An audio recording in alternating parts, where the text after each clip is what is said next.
Hi. Hey, how are you? Good. How are you? Hanging in there. A little wiped out. Yeah. Pain or just everything? Yeah. Everything? Is the pain getting any better? Yeah. It's getting better. Is it where the drains go in or the incisions? I get a lot of burning there, and then under my arms. Yeah. Kind of painful. I keep going numb, like from here down. The drains are getting better. They were hurting a lot at first, but now they're getting better. And they lay all the way through there, and so sometimes they lay up against nerves, and especially when you strip them, it can set you on fire. So sometimes just getting these things out helps all of it. Yeah. The arm numbness is mostly from that lymph node work that we did. So all the nerves come in under the armpit, so it's the most sensitive. You'll have numbness and tingling kind of down the back of the arm, sometimes all the way to the hand. That will get better over time. And the drain probably isn't really contributing to that, but it may be making it worse just laying up against things. So the good news is we can get a couple drains out today. Bad news is I can't take all of them out. So let me just peek at everything here while you're uncovered. It looks wonderful. Yeah, it looks good. Are you still taking pain medicine? I haven't taken any today. I did take last night before I went to sleep. And you can take ibuprofen now too, and some people actually find that that is better than the narcotics. So you can kind of wean off of them. You can mix and match a little bit. Just be careful not to take too much Tylenol. Okay. So you can take ibuprofen and Tylenol together as you're weaning off the other. But there's Tylenol in your narcotic medicine, so you just can't get more than 4 grams of that Tylenol in a day. Okay. Takes quite a bit to get 4 grams of Tylenol, but I've seen people do it, so just keep track of that. So pathology-wise, have you already seen your report?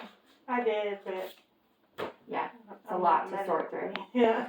So in the left breast, we didn't find anything worrisome. You had a radial scar and a papilloma. Those are just little benign types of breast lesions, so nothing to worry about on the left side.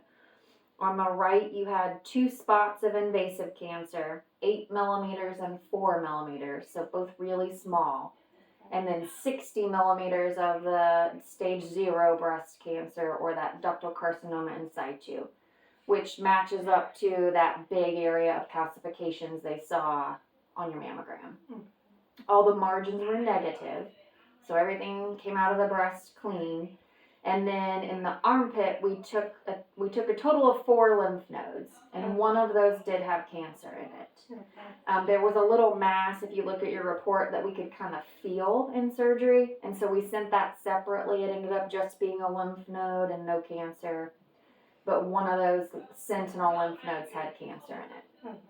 So what we're planning to do is discuss your case at our conference on Thursday, and that's where we'll talk to medical oncology and the radiation oncologist to decide, do we need to go back for more lymph nodes or just radiation for this. Okay. I don't like telling people what I think we'll do because I don't want to lead you one way or the other, but I would say most of the time in this situation we just do radiation. But we'll know that Thursday. Okay. So conference is in the middle of the day, so I'll call you afterwards and let you know the final plan. Okay? Okay. Questions about pathology? I know I just threw a lot at you. So. I wouldn't even know what to ask. Me either. It's really pretty straightforward what we were expecting in the breast, and then that one lymph node is kind of the only caveat, but with 1 out of 3 sentinel nodes, pretty good prognosis with that. So okay. And then the next steps will be to get you back to Dr. Glisson. Do you have an appointment with him yet? September. So he'll probably need to see you sooner than September. So we'll get that moved up. And then I'm going to go ahead and refer you to Dr. Cornett, and he is the radiation oncologist.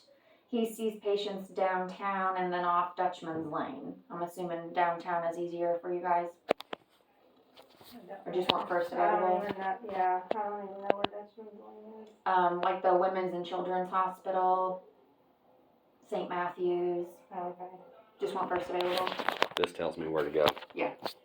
Sometimes it's easier to come out further because we don't have to go downtown. Yeah.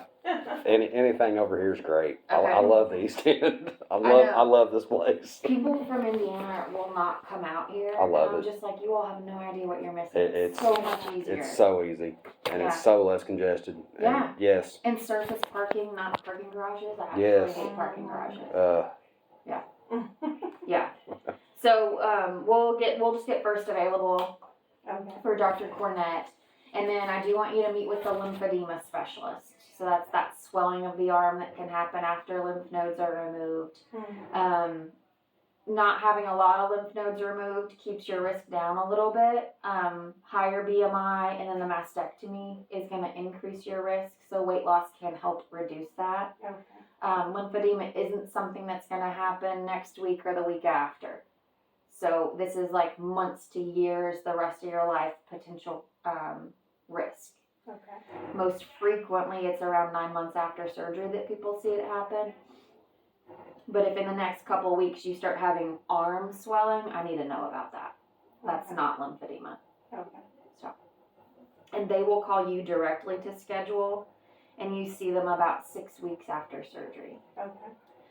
And then we will plan on seeing you back in a year. And then as long as everything's good at the year mark, you'll probably just release you to Dr. Glisson.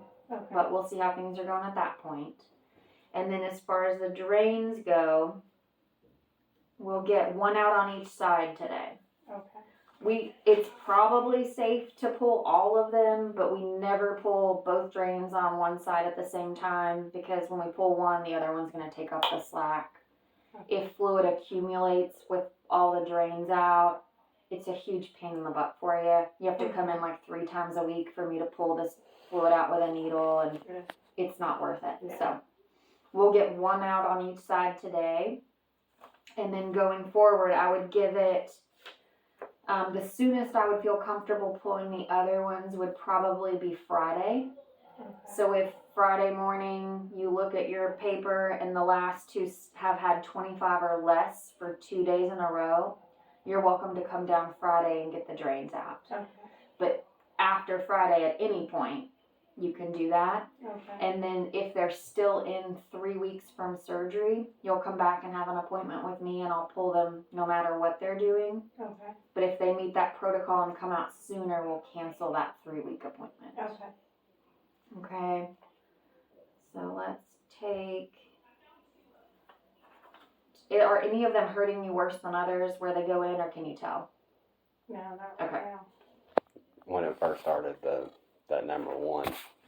But it's been okay. There you go. Okay. Yeah. So we'll get one out on each side. I'll have them come in and pull those for you, and then they'll give you your drain sheet back. Okay. And then I'm going to give you a hard copy of your pathology report.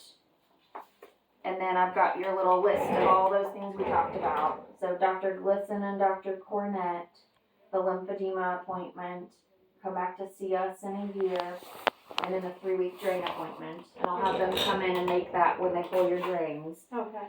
And then I'll put in my note what they would need for insurance if you decide to wear prosthetics. I know you're planning reconstruction down the road, but just in case you change your mind or want something up until that happens, they'll have what they need. Do you have a list of places you can go to get fitted? Mm-hmm. Okay, I'll get you that too.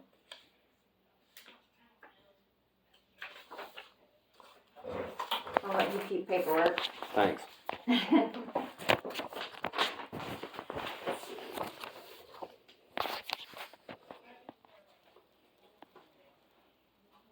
have to grab, I don't know if they keep them in here or not. I'll get you one and send it in. Okay. So. Any questions? So we're just probably looking at radiation then? That's what I'm hoping. That's what we'll know after Thursday. Okay. You know, sometimes, so if we do radiation and we go back to surgery and take more lymph nodes, it really increases the risk of lymphedema. So that's the discussion we typically have when patients have a pathology report like yours is what's the safest thing to do cancer-wise, but what's also going to keep their risk of lymphedema the lowest. Okay. So what usually happens is he'll say, I'm going to do radiation anyway, so then there's no need for us to go do both. Okay. Sometimes we can do an axillary dissection and not do radiation. So that's where we have to talk on Thursday and see. Okay. But probably not chemo then. That's up to Dr. Glisson. Okay. I would be kind of surprised, but again, I don't want to get anybody's hopes up. Okay. Alright. Sounds good. My hopes are up just a little bit. I know. I wish I had all their. I hate it for people to come and then still not know all the plan, but I don't want to put words in another doctor's mouth. But that's gonna be up to him. Get me in big trouble. We're not holding you to it. All right. Anything I can do? I think we're good. Okay. All right. Is he taking good care of you? Mm-hmm. Do I need to write orders? For She knows where I sleep. Foot rubs every day. I ain't gonna mess with her. They had a patient before I started with Dr. Berry, and the husband was like, what do I have to do? And Dr. Thornton at the time was in our office, and he said, oh, she needs warmed towels after all her showers, and he did it. I mean, he fell for it. Thank God for Google. All right, I'll send them in to get drains out, make that appointment, and bring you that sheet for where you can go for prosthetics if you want them. Okay. And then let us know when those other drains are ready. Okay. Okay. Sounds good. All right. Call if you need anything. Okay. All right. If you need a warm towel, all Mm. right. Thank you. Have a good day. You too. You too.